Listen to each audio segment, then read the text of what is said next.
mga kagiliw, magandang umaga, magandang araw sa inyo, mga silent viewers natin, tsaka mga subscriber natin mga kagiliw, magandang araw. So ngayong araw mga kagiliw, meron tayo ditong bagong gawa na laruan. So inspired tayo sa Cricket 2. So papakita ko na lang dito, ito yung design ng Cricket 2. Yan. Halos parehas sila.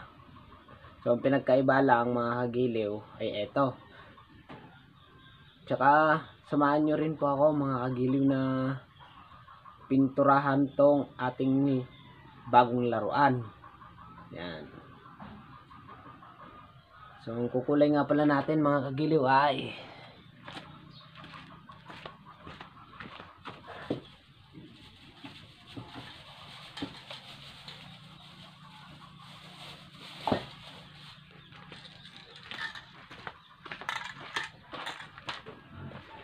eto mga giliw, Bosni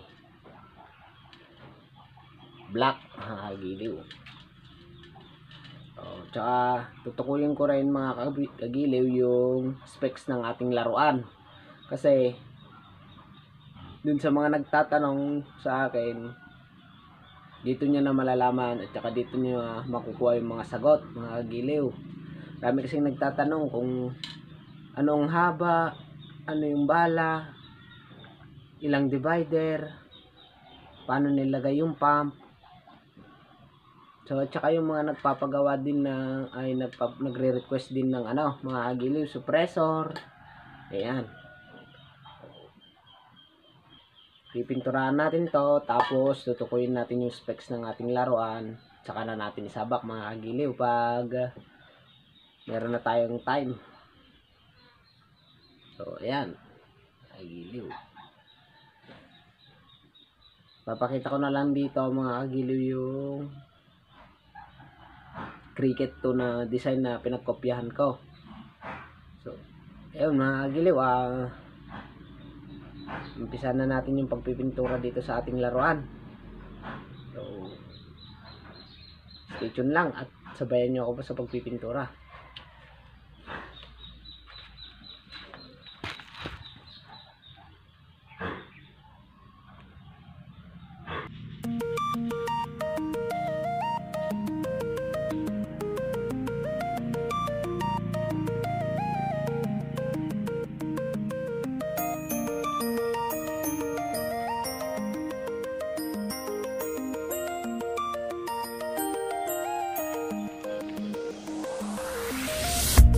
Not believe your eyes if 10 million fireflies lit up the world as I fell asleep,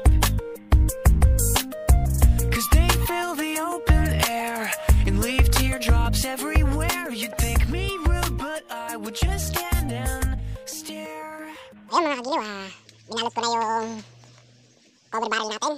Yan, yung aluminum, binalot din natin dito, tsaka dito. Ito, black na lang mga kagiliw yung gagawin natin dyan. So yan, bisa na natin mga kagiliw.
tututuyin na lang natin yan. Kaya i-reveal yung tunay na ganda ng ating laruan mga kagiliw. So stay tuned lang. So ayun mga kagiliw, natapos din nating pinturahan yung dag natin na customized Cricket 2 na dag. So papakita ko naman na sa inyo kung ano yung naging resulta. Yan. Umpisa na natin para makita nyo naman na yung bagong gawa nating Cricket 2 design.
So ayan mga kagiliw, ngayon naman tatalakayin natin yung specs ng ating laruan mga kagiliw, para sa mga nagtatanong sa ating YT channel.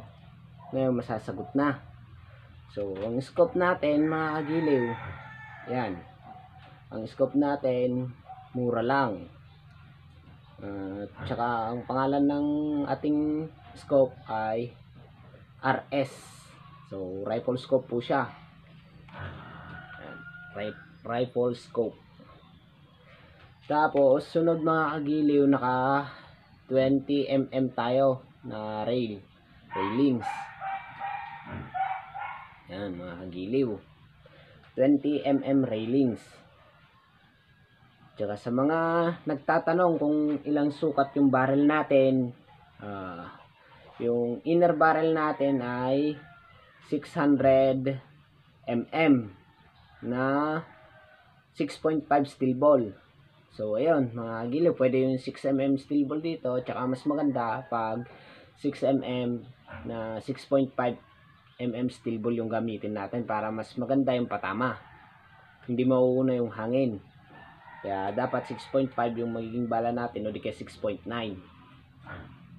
Kaya sunod mga kagiliw, kung ilang layer to, bali 4 na layer tong ano natin, barrel natin mga kagiliw. So papakita ko sa inyo kung bakit 4 na layer. So ayun, umpisan natin dito. So ayan mga kagiliw,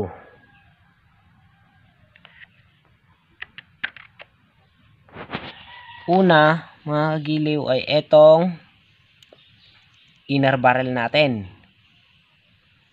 Inner barrel na 6.5, 6.9, basta nasa 7 to mga kagiliw. Tapos second barrel, ito mga kagiliw, Yan, yung middle barrel dito mga kagiliw. Yung ginamit ko nga pala dito mga kagiliw yung puting PVC para mas matipid siya sa tape. Yan. Sunod, yung pangatlo ay eto mga kagiliw, yung outer barrel nya. Yan, para mas matibay na naman pag kahit saan tumama. Pag tumama man yan, hindi yan mababalik ko mga kagiliw. At saka yung pang-apat natin mga kagiliw ay eto, yung aluminum cover barrel nya. Yan. So eto mga kagiliw ay dun sa sirang grass cutter ng papa ko. So ginamit ko na lang to para mapakinabangan at hindi lang naka-stock. Yan. Yung silencer natin mga kagiliw ay built-in na rin siya.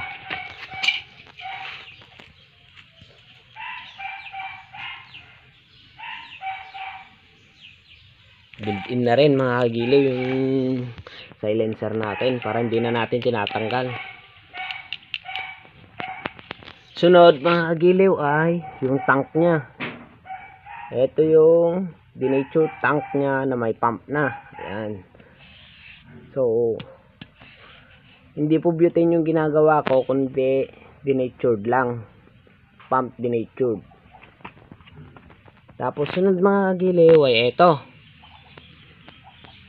Yan, yung tank at saka chamber nya.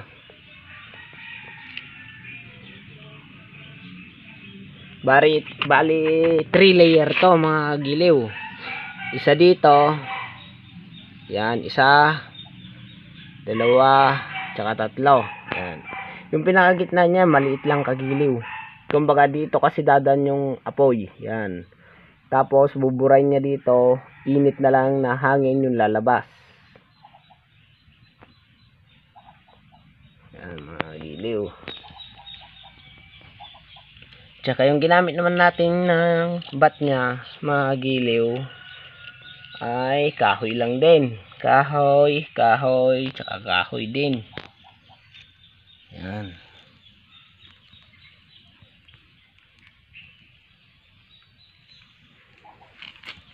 RS nga pala to mga kagiliw, RS. So, papakita ko na lang din yung kinopya nating laruan. Kaya nagaya natin yung ibang parte niya. So, isa pa nga pala mga kagiliw ay etong kasahan niya. Bolt action po tayo mga kagiliw. Ayan.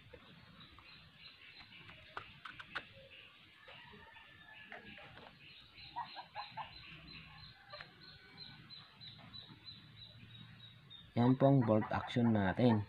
Tsaka pwede pong lagyan ng magazine. Sample na lang po. Pantay lang po. So ayan mga kagiliw, pwede nyong lagyan ng ganito yan, rotary mag. So etong rotary mag na to para dun sa FX natin na isa. So pwedeng lagyan niyang ganyan, rotary mag, para pump lang kasa. Yan mga kagiliw, pwede nyong lagyan ng ganyan. Yan, na ganyan siya. O di kaya pwedeng patagilid. So hindi ito kakasya dito kasi pang FX to mga kagiliw, sa FX natin na rotary mag. Yan.